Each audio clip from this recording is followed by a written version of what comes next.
नहीं गुरु कीर्तन, संत नहीं मेहमान। ता घर जमरा डेरा डाले, सांझ पड़े शमशान। सदगुरु कबीर उस घर की बात कहते हैं जिस घर में न कभी सत्संग हो, न कभी भजन हो, न कभी संतों का पदार्पण हो, न कभी ज्ञानियों का आना जाना हो। कबीर साहब कहते हैं कि वह घर किसके जैसा है? साक्षात शमशान घाट के जैसा। शमशान घाट में कोई किसी से बातचीत नहीं करता है। क्या करते हैं? बहुत सारे मुर्दे पड़े होते हैं, बहुत सारे मुर्दे जलाए जाते हैं, कब्रगाह में बहुत सारे शव को दफनाए जाते हैं, लेकिन कोई किसी से बातचीत नहीं करते हैं। एकदम साइलेंट, सभी साइलेंट मूड में रहते हैं, सब अपनी अपनी जगह पर एकदम मौज करते हैं ना। कबीरदेव कहते हैं वह तो मुर्दा है इसलिए मौज कर रहा है। हम जिंदा होकर अगर अकेले अकेले मौज करें तो गड़बड़ है ना। अगर जीवित रह करके हम अकेले अकेले मौज करने लग जाएं तो घर का माहौल कैसा हो जाएगा? शमशान घाट के जैसा। इसलिए सदगुरु कहते हैं घर को शमशान नहीं बनाइए, घर को कैसा बनाइए? बगीचा बनाइए, घर को गार्डन बनाइए, घर को पार्क जैसा बनाइए। जैसे पार्क में जब व्यक्ति जाता है तो मन क्या होता है? खिल जाता है, मन में एकदम खुशियाँ आ जाती है। नया साल के दिन सभी लोग पार्क घूमने गए होंगे, मनोरंजन करने गए होंगे, आनंद मनाने गए होंगे। साल में एक बार पार्क जाते हैं, साल में एक बार मंदिर जाते हैं, साल में एक बार कहीं सुंदर जगह पर घूमने जाते हैं तो मन बड़ा गदगद हो जाता है, मन बड़ा आनंद से झूम उठता है। संत कहते हैं जिस पार्क में 1 घंटा घूमने से, जिस मंदिर में 1 घंटा बैठने से, जिस तीर्थ स्थल में 1 दिन 2 दिन 1 महीना चक्कर लगाने से जब जीवन में शांति आती है, तो मन में शांति आती है, तो उस घर को ही तीर्थ स्थल क्यों न बना दिया जाए ताकि जीवन भर मन क्या रहेगा? शांत रहेगा। सब दिन मन में एकदम खुशियाँ रहेगी, और खुशियाँ सब दिन चाहिए, 1 घंटा के लिए चाहिए।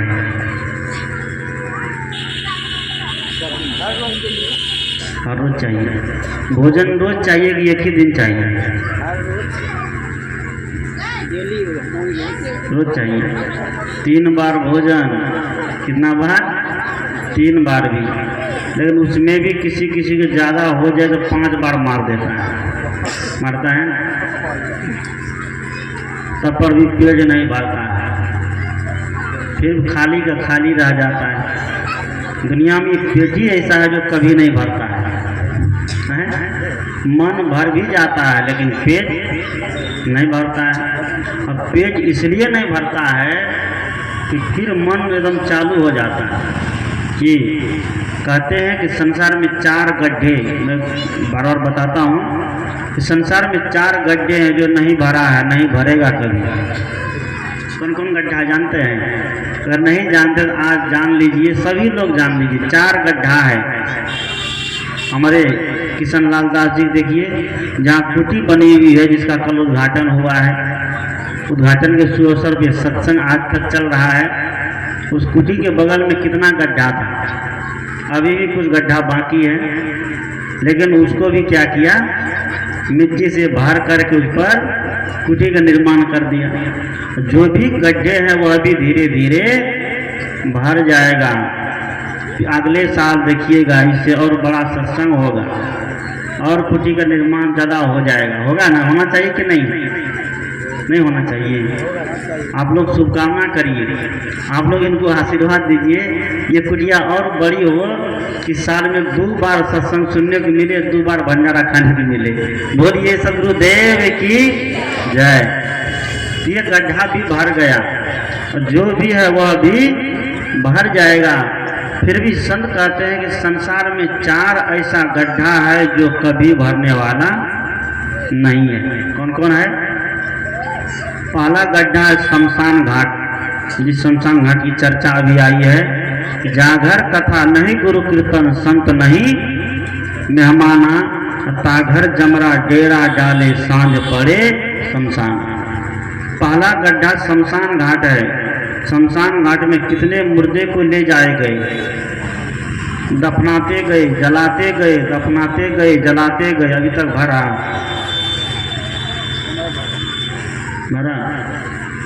नहीं भरेगा। हम जिस जगह में बैठे हैं, जिस रोड पर चलते हैं, जिस दफ्तर में काम करते हैं, जिस खेत में काम करते हैं, पता नहीं उन जगहों में कितनी हजारों वर्ष पहले कितनी लाशें गाड़े गए, कितने मुर्दे जलाए गए, कोई ठिकाना है? नहीं है ठिकाना। इस शरीर हड्डी का ढांचा है, गंदगी का पिटारा है ना। क्या निकलता है शरीर से? सवेरे सवेरे नाक से क्या निकलता है? कौन सी?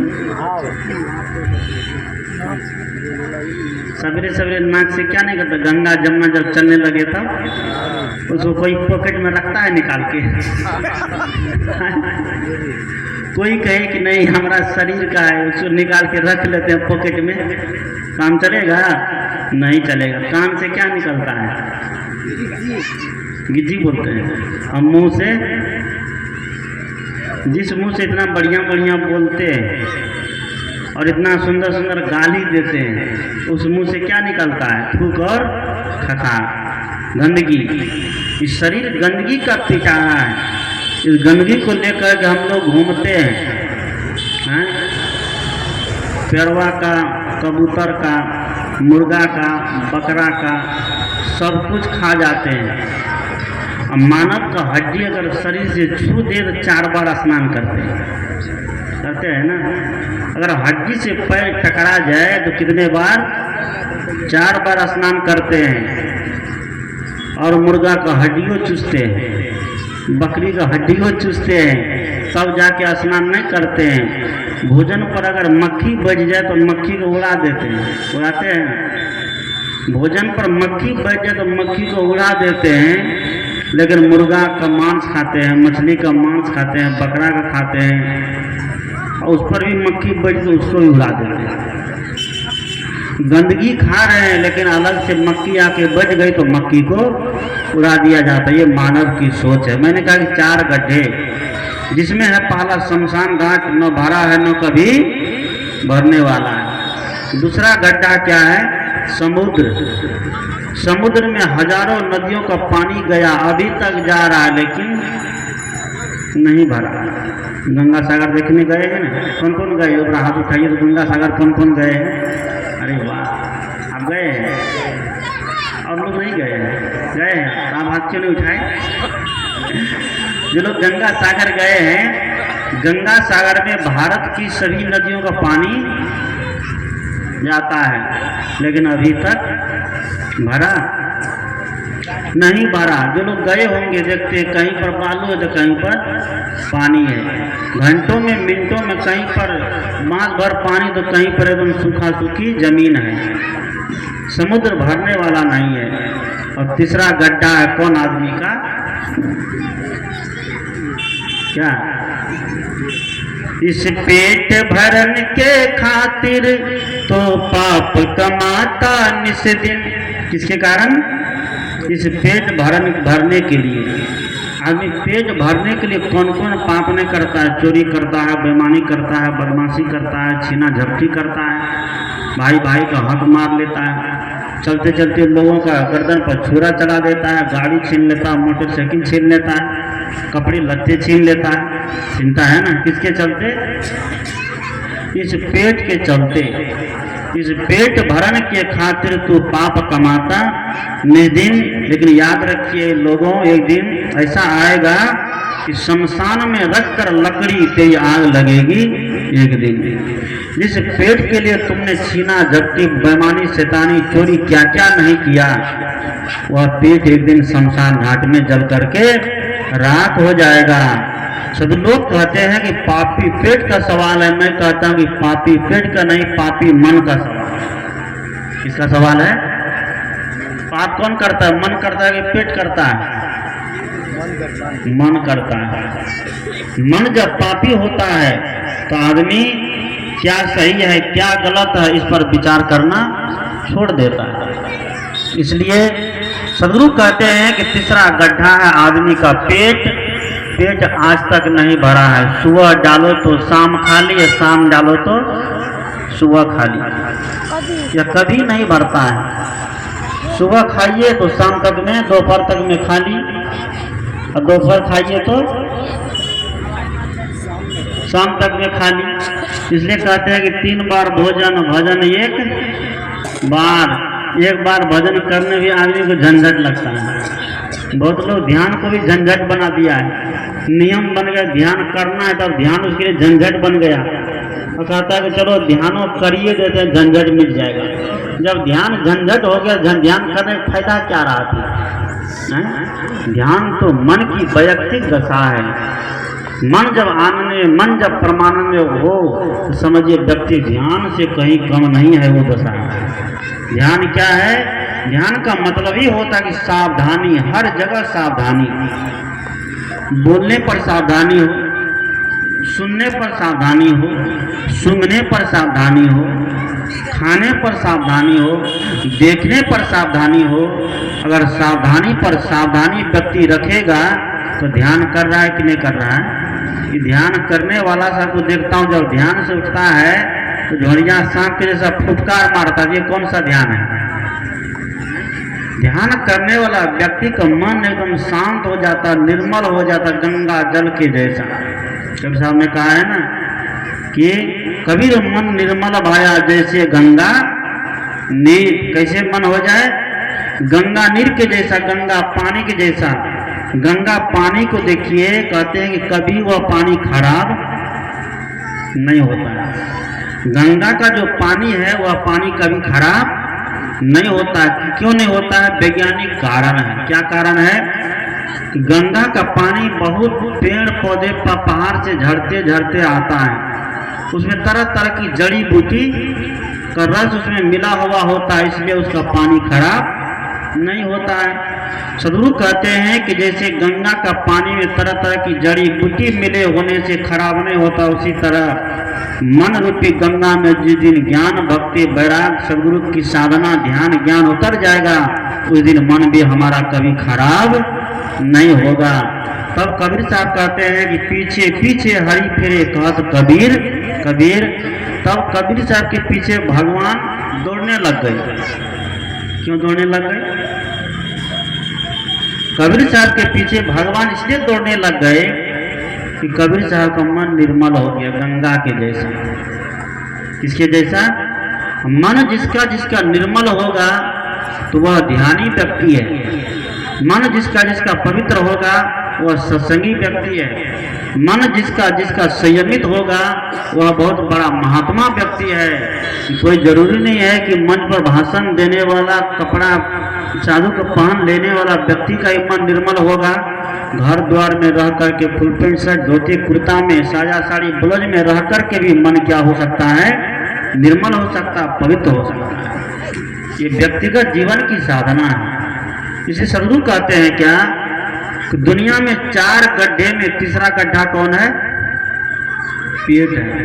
जब तक जीता है, जब से बच्चा खाने लगता है, खाने से लेकर मरते दम तक कितना क्विंटल खाया होगा?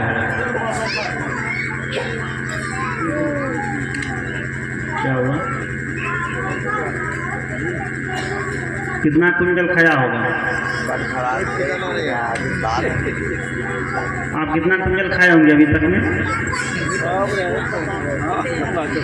हमको लगता है 1 ट्रक माल खा गए होंगे। 1 ट्रक से ज़्यादा? आप बताइए। एक व्यक्ति एक दिन में कम से कम 3 किलो खाता होगा। अब वह व्यक्ति 80 साल जीता है।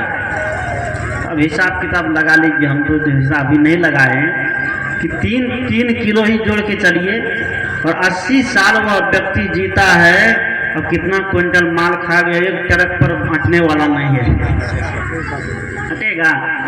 सदगुरु कहते हैं फिर भी यह पेट आज तक नहीं भरा, पेट खाली का क्या है, खाली है। इस खाली पेट को भरने के लिए व्यक्ति कौन कौन साधन नहीं करता है ना, धर्म अधर्म कुकर्म क्या क्या व्यक्ति नहीं करता है, लेकिन कभी भरने वाला नहीं है। मान लीजिए पेट थोड़े समय के लिए भर भी जाता, लेकिन मन व्यक्ति का नहीं भरता। इसलिए संत ने लिखा है कि तन की भूख तनिक है, क्या है, तन की भूख तनिक है, तृप्त पाव या शेर। मन की भूख अथाह है, तृप्त न पाए सुमेर। तन की भूख तनिक, थोड़े से में पेट का भूख क्या हो जाता है, खत्म हो जाती है। लेकिन मन का भूख इतनी बड़ी है, मन की भूख इतनी लंबी है कि देते जाइए देते जाइए देते जाइए, लेकिन रुकने का नाम नहीं लेता है। अगर आइटम खाने वाला थोड़ा बढ़िया बन गया है तो अब देखिए पेट जवाब दे देता है, पेट घंटी पर घंटी मारता है, लेकिन मन का अगर नहीं थोड़ा और दे दो, थोड़ा और दे दो। एक पंडित जी ऐसे चला गया एक जजमान के यहाँ श्राद्ध में, जजमान बड़ा तगड़ा था। बोलिए सदगुरुदेव की, सदगुरु कबीर साहब की, सभी संत महापुरुषों की, बोलिए महलगांव ग्राम की। जजमान थोड़ा तगड़ा था। भोज में जजमान जी रसगुल्ला फ्री खिला रहे थे, रसगुल्ला फ्री खिला रहे थे, और देसी शुद्ध घी में, देसी शुद्ध घी में रसगुल्ला जब बना तो पंडित जी को जब सुगंध देखिए करके उसका पेट नहीं माने, उसका लगे भूख और तेज हो गई। तो कहा कि रुकिए जजमान के यहाँ रसगुल्ला फ्री है। तो पंडित जी चाँपना चालू कर दिए, चाँपते चाँपते चाँपते 250 पीस रसगुल्ला चाँप दिया पंडित जी। कितना? 250 पीस रसगुल्ला पंडित जी चाँप दिया। और जब 250 पीस चाँप देगा, इंजन उतना पावरफुल होगा तभी न उस रसगुल्ला हजम कर पाएगा। और 250 पीस चाँपने के बाद पंडित जी तो एकदम घोलटनियाँ मारने लगा है, छटपटाने लगा, हो माए हो बाप हो मर जाएंगे, बचाओ बचाओ। अब हजमे नहीं हो, मशीन काम करना बंद कर देगी, अंतिम जवाब दे दिया मशीन, अब हमसे नहीं होने वाला है। तो पंडित जी दौड़ते दौड़ते भागते भागते डॉक्टर साहब के पास गया। डॉक्टर साहब को अपनी सारी राम कहानी बताया। जब सारी राम कहानी बताया तो डॉक्टर साहब उसको गोली दिया, पचने वाला हजमौला दिया। कहा कि इसको खाओ, जल्दी खाओ, नहीं तो कहो गड़बड़ हो जाएगा। कहा कि इसको जल्दी खा करके सो जाओ। पंडित जी कहा कि डॉक्टर साहब और कुछ खाने की जगह होती तो एक रसगुल्ला और खा के आते। क्या? अगर खाने की जगह होती तो एक रसगुल्ला और खाकर आते। यानी कि पंडित जी इतना ओवरलोड कर लिया कि अब हजमौला खाने तक की जगह उसके पेट में नहीं है। बताइए इसका क्या हाल होगा। इसलिए सदगुरु कहते हैं कि खाने पर संयम होना चाहिए, भोजन पर संयम होना चाहिए, तभी आपका भजन बनेगा। अगर भोजन पर संयम नहीं रखते हैं तो भजन क्या होगा, बनेगा? कभी नहीं बनेगा। अगर भोजन पर संयम नहीं है तो भजन आपका कभी नहीं बनेगा। भोजन करिए, कितना करिए? भूख से एक रोटी कम ही खाइए ताकि संसार में सांस आते जाते रहे। ऐसा नहीं कि एक रोटी की जब बदले 2 रोटी चाप दीजिए तो हालत क्या हो जाएगा, खराब हो जाएगा। होगा ना, हालत खराब हो जाएगा। मैंने कहा कि 4 गड्ढे में तीसरा गड्ढा व्यक्ति का क्या है, पेट है। पेट के लिए व्यक्ति सब कुछ करता है। आज दुनिया में देखिए आदमी पेट भरने के लिए और पेटी भरने के लिए करता है। पेट भरने के लिए, पेटी भरने के लिए बड़े बड़े घोटाला होता है। कौन चीज करने के लिए? पेट और पेटी को भरने के लिए। लेकिन आज तक नहीं भरा कि मन जो है आदमी का चौथा गड्ढा है, मन कभी नहीं भरता। एक भिखारी एक राजा के पास गया, भिखारी राजा के पास गया भिक्षा मांगते मांगते। ध्यान दीजिए। बोलिए सदगुरु देव की जय, सदगुरु कबीर साहिब की जय। भिखारी भिक्षा मांगते मांगते राज दरबार में पहुंचा। उस दिन संयोग से राजा जी का जन्मदिन था। जन्मदिन के अवसर पर भिखारी जब पहुंचा तो राजा बड़ा खुश हुआ कि चलो कोई भिखारी तो आया आज मेरे जन्मदिन के अवसर पर, इसको हम कुछ भिक्षा दे करके हम अपने जीवन की लंबी आयु की कामना करेंगे, हमारी आयु और लंबी हो जाए। भिखारी जब गया तो राजा ने अपने मुनिम से कहा, मंत्री से कहा, इस भिखारी को दिया जाए, खोल दो, जितना चाहिए इस भिखारी को आज दान कर दो, जितना चाहिए भिखारी को दे दो, इसको रोकने की जरूरत नहीं है। बैठो तुम,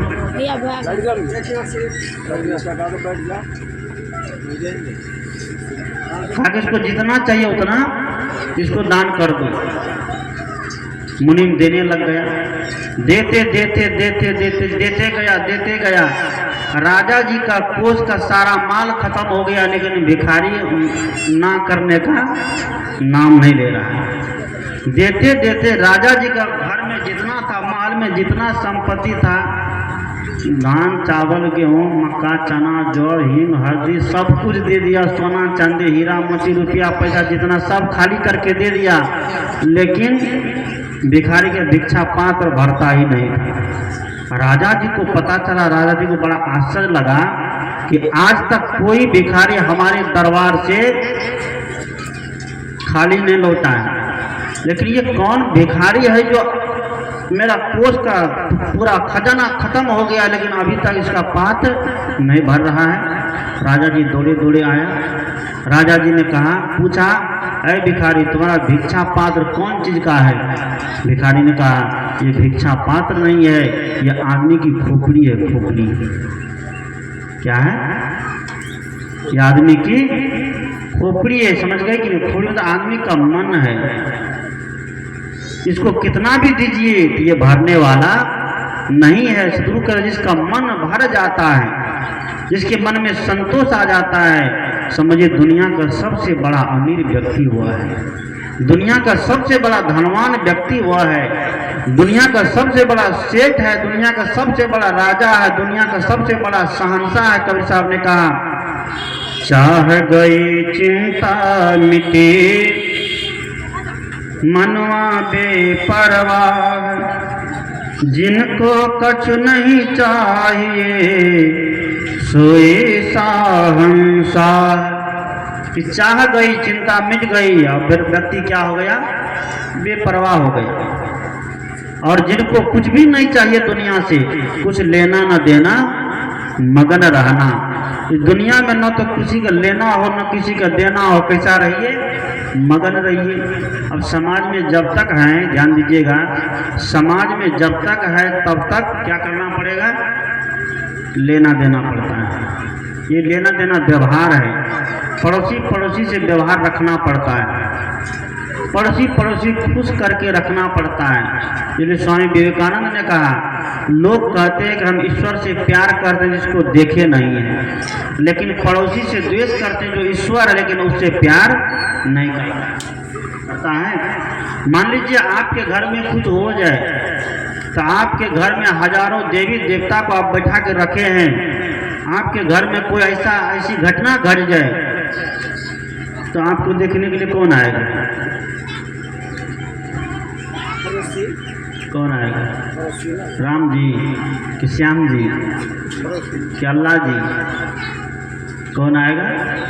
पड़ोसी आएगा, चाहे वो कोई भी, चाहे हिंदू हो चाहे मुसलमान हो। वही आपकी मदद कर सकता है, न तो राम जी मदद कर सकता है, न तो श्याम जी मदद कर सकता है, न अल्लाह मदद कर सकता है, न खुदा भगवान मदद कर सकता है। ये दोनों में से कोई आपके लिए आने वाला नहीं है। इसे सदगुरु कहते हैं कि चार गड्ढों में से चौथा गड्ढा आदमी का मन है जो नहीं भरता है कभी। इस मन को भरने के लिए ये सत्संग है, ये ध्यान है, ये ज्ञान है। अगर सत्संग ध्यान और ज्ञान के माध्यम से मन पवित्र हो जाए, मन सुंदर हो जाए, मन की चेतना जग जाए, तो हमारा जीवन का नक्शा क्या हो जाता है, बदल जाता। उसके लिए कबीरदेव कहते हैं, जागर कथा नहीं गुरु कीर्तन, संत नहीं मेहमाना, ताघर जमरा डेरा डाले सांझ पड़े शमशाना। सदगुरु कहते अपने घर का माहौल को बनाइए किसके जैसा, बगीचा के जैसा, गार्डन के जैसा, फुलवारी के जैसा। फुलवारी में जब व्यक्ति प्रवेश करता है तो प्रवेश करते ही फुलवारी की महक से, फूल की सुगंध से उसका जीवन क्या हो जाता है, हरा भरा हो जाता है।